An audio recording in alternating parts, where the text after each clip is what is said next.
ஒரு தோட்டத்தில் புதிதாக வாழைக்கன்று ஒன்று நடப்பட்டது. ஏற்கனவே அதற்கு அருகில் ஒரு தென்னங்கன்றும் இருந்தது. வாழைக்கன்று தென்னங்கன்றிடம் கேட்டது, நீ இங்கே எத்தனை வருஷமா இருக்க? தென்னங்கன்று சொன்னது, 1 வருஷம். 1 வருஷம்னு சொல்ற, ஆனால் என்னை விட கொஞ்சம்தான் உயரமா இருக்க. ஏதாச்சும் வியாதியா?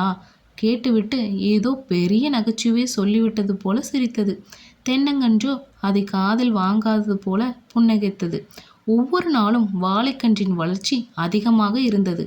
2 மாதத்திற்குள் தென்னங்கன்றை விட உயரமாக வளர்ந்துவிட்டது. வாழைக்கன்றின் கேலியும் கிண்டலும் அதிகமானது. 1 வருடத்துக்குள் தென்னங்கன்றை விட வாழைக்கன்று 2 மடங்கு உயரமாகிவிட்டது. தினமும் தென்னங்கன்றை பார்த்து கேலி செய்து சிரிப்பது மட்டும் குறையவே இல்லை. கடவுளுக்கு உன்னை மட்டும் பிடிக்காதோ? ஒரு லெவலுக்கு மேலே வளரவே விடமாட்டேங்கிறாரு, தட்டியே வச்சிருக்காரே. நீ இருக்கும் மண்ணில் தான் நானும் இருக்கேன். உனக்கு கிடைக்கிற தண்ணி தான் எனக்கும் கிடைக்குது.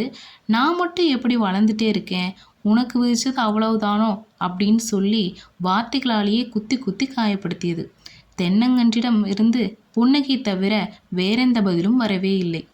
இன்னும் சிறிது காலம் சென்றது. வாழை மரத்திலிருந்து குலை ஒன்று வெளிப்பட்டது. அது பூவும் காயுமாக அழகாக மாறியது. அதனுடைய பெருமை இன்னும் அதிகமானது. இரவும் பகலும் தென்னங்கன்றை கேலி செய்து சிரித்தபடியே பொழுதை கழித்தது. நல்ல உயரம், பிளவுபடாத அழகிய இலைகள், கம்பீரமான குலை. வாழை மரத்தின் பெருமைக்கு அளவே இல்லாமல் போனது. இப்போது காய்கள் முற்றின. ஒரு மனிதன் தோட்டத்திற்கு வந்தான். வாழை மரத்தை சந்தோஷமாக சுற்றி வந்தான். வாழை காய்களை தட்டி பார்த்தான்.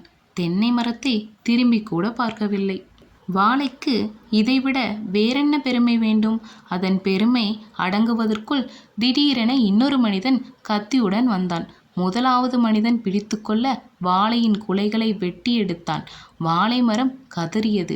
அதன் பெருமையெல்லாம் காணாமல் போனது. மரண பயம் வந்துவிட்டது. அது பயந்தபடியே அடுத்த காரியம் நடந்தது. ஆம், வாழை மரம் வெட்டி சாய்க்கப்பட்டது. 1 வருட காலத்து ஆட்டம் முடிவுக்கு வந்தது.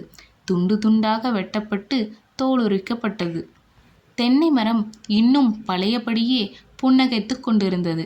அதன் புன்னகைக்கு என்ன அர்த்தம் என்பது இப்போது வாழை மரத்துக்கு புரிந்தது. ஒவ்வொரு நாளும் நமக்கு எத்தனை கேலிகள்! இது போல கவலைப்பட வேண்டாம். வேகமாக வளர்வதெல்லாம் வேகமாகவே காணாமல் போகும். ஒரு காரியத்தின் துவக்கத்தை விட அதன் முடிவே நல்லது. பெருமையுள்ளவனை காட்டிலும் பொறுமையுள்ளவனே உத்தமன்.